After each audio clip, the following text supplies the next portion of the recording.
देखो भाई, अज्ञान ही दुख है और ज्ञान ही सुख है।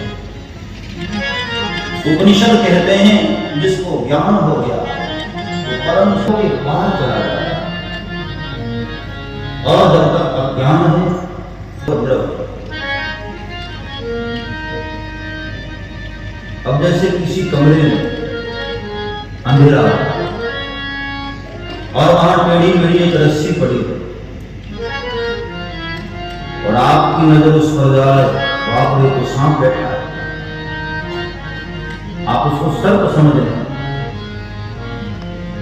भयभीत होते हैं, परेशान होते हैं, टेंशन में आ जाते हैं, घबराने लगते हैं। कब तक? जब तक आपने उसको सर्प समझा, जब तक अज्ञान है। इतने में किसी ने आकर के कमरे की लाइट जला दी, कमरे में प्रकाश होते ही वो सांप कहां भाग गया? रस्सी दिखाई देती है, हकीकत दिखाई देता है, और उसको देखते ही एक क्षण में ही जो घबराहट थी, जो भय था, जो परेशानी थी, सब तिरोहित हो जाता है। एक क्षण में नहीं लगता, जैसे ही प्रकाश हुआ आपकी परेशानी गई।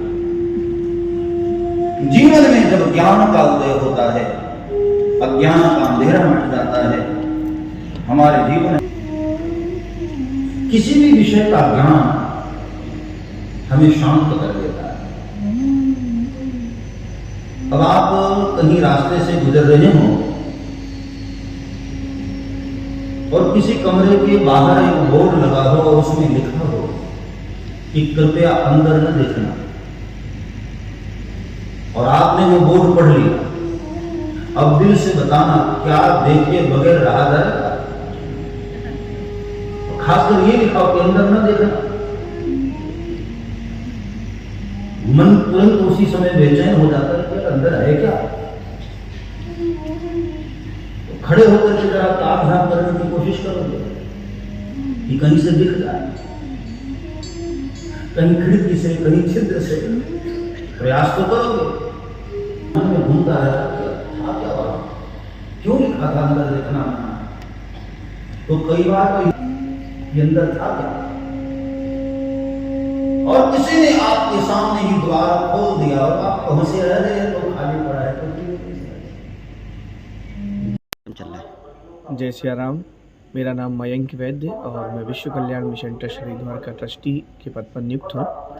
यहाँ पर संस्कृति विभाग उत्तर प्रदेश ने जो एक रामलला के विराजित होने पर एक पर्व की शुरुआत की है, जो कि रामोत्सव के नाम से जिसको जाना जा रहा है, और जो 8 जनवरी से लेकर लगातार 2.5 महीने का 24 मार्च तक जिसको यहाँ पर अयोध्या की धरा पर चलाने की शुरुआत और मुहिम भारत उत्तर प्रदेश सरकार ने छेड़ी है, उसी के तत्वाधान में प्रथम श्री राम कथा का आयोजन संस्कृति विभाग उत्तर प्रदेश सरकार द्वारा किया गया, जिसमें परम पूज्य संत श्री चिन्मयानंद बापू जी कथा का शुभारंभ करते हुए 7 दिनों तक 8 जनवरी से 14 जनवरी तक अपने श्रीमुख से प्रभु श्री राम की सुंदर कथा का रसपान सभी अयोध्या वासियों को और दूर दूर से आए जो भक्त लोग हैं उनको करा रहे हैं।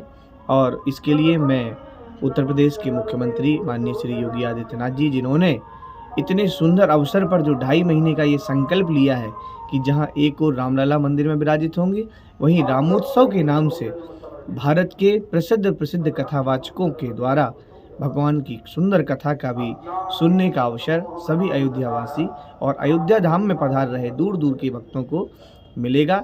उसी के तहत ये राम कथा श्री राम कथा पार्क में चल रही है।